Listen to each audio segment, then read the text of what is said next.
Hello everyone, आप सभी का स्वागत है मेरे यूट्यूब चैनल में। तो आज हम पढ़ेंगे कक्षा 12वीं विषय राजनीति विज्ञान और आज का हमारा प्रश्न है आसियान के संगठन पर प्रकाश डालिए। आसियान संगठन का द्विस्तरीय है। आसियान का जो संगठन है वो द्विस्तरीय है। पहला नंबर है सचिवालय। आसियान का केंद्रीय सचिवालय इंडोनेशिया की राजधानी जकार्ता में स्थित है। यानी कि आसियान का जो केंद्रीय सचिवालय है वो इंडोनेशिया की राजधानी जकार्ता है, वहाँ पर स्थित है।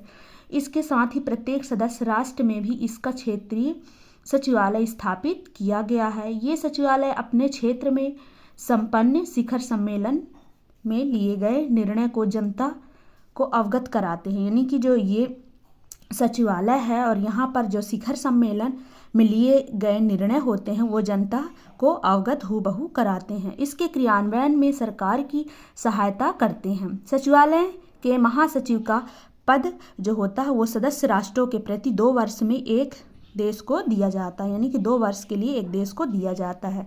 महासचिव का कार्य सदस्य राष्ट्रों के बीच समन्वय स्थापित करते हुए आर्थिक सामाजिक विकास से संबंधित कार्यों को संपादित करने और इसमें उत्पन्न समस्याओं का उपाय सुझाना है। महासचिव का जो कार्य होता है वो सदस्य राष्ट्रों के बीच समन्वय स्थापित करना और आर्थिक सामाजिक विकास के संबंधी कार्यों को संपादित करना तथा इससे जो समस्याएं उत्पन्न होती हैं उसे कैसे सॉल्व करना है।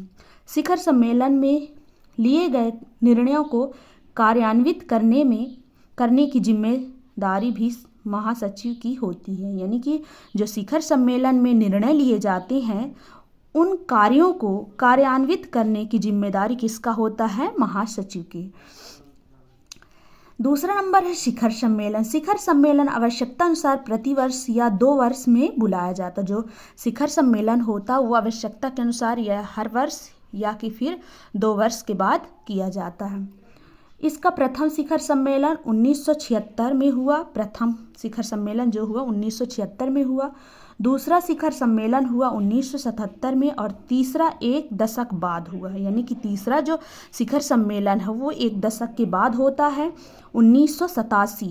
और चौथा जो शिखर सम्मेलन है 1992 में, पाँचवा 1995 में और छठवां जो होता 1988 में, सातवां 2001 में और आठवां 2002 में और 9वां 2003 और 10वां सम्मेलन 2004 में संपन्न हुआ था। इस सम्मेलनों के मध्य काफ़ी अंतराल रहने के कारण आसियान देशों के विभिन्न मंत्रियों की बैठक प्रतिवर्ष अवश्य होती रहती है। यानी कि जो सम्मेलन है इसमें काफ़ी अंतराल यानी कि काफ़ी समय लिया गया है। इस कारण जो आसियान देशों के विभिन्न मंत्री होते हैं उनमें बैठक हर वर्ष किया गया है। शिखर सम्मेलन में कार्यसूची तैयार करने में स्थायी समिति, आर्थिक विकास समिति की भूमिका अहम रहती है। जो शिखर सम्मेलन होता है उसमें सूची तैयार की जाती है तो उसमें कौन कौन होते? स्थायी समिति होती है और आर्थिक विकास समिति की भूमिका जो है वो महत्वपूर्ण मानी जाती है। अगला प्रश्न है यूरोपीय आर्थिक समुदाय के 2 उद्देश्य लिखिए।